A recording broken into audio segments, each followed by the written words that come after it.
মুদি দোকানের ডেকোরেশন বা মুদি দোকানের পণ্য কিভাবে সাজাবেন এই নিয়ে অনেকের ভিতরে অনেক কৌতূহল ও নানা ভুল ধারণা কাজ করে। কোন প্রোডাক্টটা কোন জায়গায় রাখলে আসলে ভালো হবে বা কাস্টমাররা দেখতে পারবে আপনারা অনেকে জানেন না। মুদি দোকান নিয়ে আমার চ্যানেলে বেশ কয়েকটা ভিডিও দেওয়া আছে, এই ভিডিওগুলোতে আপনারা ভালো ভিউজ দিয়েছেন, আপনারা অনেক পছন্দ করেছেন। জন্য মুদি দোকান ডেকোরেশনের পণ্য সাজানোর কৌশল নিয়ে আজকের এই ভিডিও। দোকানে সব ধরনের পণ্য রাখা জরুরি। ধরেন আপনার দোকানে কেউ গরম মশলার আইটেম কিনতে আপনার দোকানে শুধু এলাচ এবং লং বাকি মশলাগুলো এখন সেই কাস্টমার গরম মশলাগুলো কোন দোকান থেকে কিনবে বা আরেকটা আইটেমের জন্য কি অন্য কোনো দোকানে যাবে? অবশ্যই যাবে না। তা দোকানের কিছু আইটেম রাখবেন, কিছু আইটেম রাখবেন না, এরকম করা যাবে। সব ধরনের পণ্য থাকলে কাস্টমার আটকাতে সহজ হয়, তারা নিচে স্বাচ্ছন্দ্য বোধ করে। তাই জেনে নেই আজকে কিভাবে মুদি দোকানগুলো মুদি দোকানের সামনের অংশে গ্লাস দিয়ে সাজানো থাকবে এবং সেখানে বাচ্চাদের আইটেম যেমন চকলেট, খাতা ও কলম, পেন্সিল, রাবার কসমেটিক্সের আইটেমগুলো দোকানের সামনের অংশের উপরে যে অংশে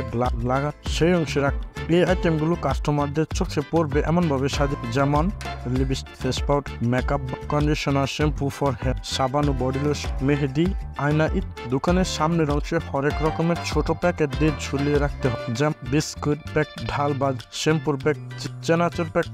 আপনি চাইলে আরো অনেক প্রোডাক্ট রাখতে পারেন। পিছনের পণ্যগুলো এরকম ভাবে রাখতে হবে যাতে তাক অনুযায়ী আপনার তাকের যে সাইজ সে সাইজ অনুযায়ী রাখার চেষ্টা করুন, যাতে তাকের মাঝে কোনো খালি জায়গা না থাকে। পিছনের তাকে বড় আইটেম গুলো রাখতে হবে যা কাস্টমারের চোখে পড়ে, যেমন তেলের যে বড় বোতল গুলো হয় সেগুলো পিছনের তাকে রাখার চেষ্টা করবেন। বড় দুধের প্যাকেট, নুডল, বিস্কুটের প্যাকেট যেগুলো 50 থেকে 60 টাকা।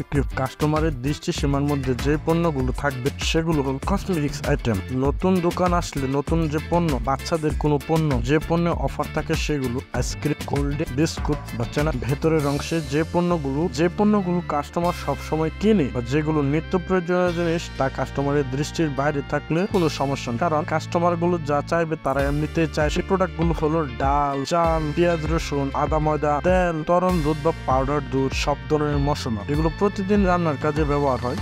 দোকানের ভেতরে সামান্য ফ্লোরে বা চৌকিতে বেছে বা দোকানের সামনে আলু, পেঁয়াজ, আদা, রসুন ইত্যাদি জিনিস সাজিয়ে রাখতে পারে। ভেতরে নিচের অংশে চালের বস্তা, ডালের বস্তা, আটার বস্তা, মুড়ি সহ সব ধরনের সৌন্দর্য সাজিয়ে রাখতে পারেন, যাতে করে আপনার দোকানের স্পেস গুলো কম লাগে। দোকানের বাইরের অংশে বিভিন্ন ধরনের চিপ দিয়ে সাজিয়ে বাইরের অংশে 2টা ফ্রিজ রাখতে হবে। ফ্রিজ গুলোতে যেসব আইটেম থাকবে, বাচ্চাদের juice, ice cream, mineral water, Coca-Cola, Pepsi, tiger বা 7 আপ, আমের জুস, লাচ্ছি ইত্যাদি আপনি ওই ফ্রিজে রাখবেন। সব ধরনের পণ্য এমন ভাবে সাজিয়ে রাখতে হবে যাতে তাকের মধ্যে কোনো খালি জায়গা না থাকে, তাকগুলো পরিপূর্ণ থাকে।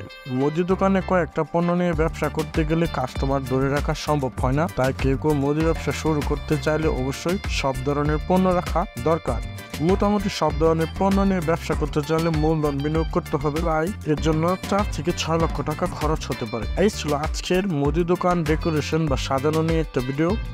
আশা করি এই ভিডিওটা আপনার ভালো লাগলে ডাইন সাইডে একটা ভিডিও আছে, এটা আপনি দেখতে পারেন। আমাদের বাম সাইডে আরেকটা ভিডিও আছে ডেকোরেশন নিয়ে, ওইটা দেখতে পারেন। দেখা হচ্ছে এরকমই কোনো গুরুত্বপূর্ণ ভিডিওতে। সে পর্যন্ত ভালো থাকবেন, সুস্থ থাকবেন, ধন্যবাদ।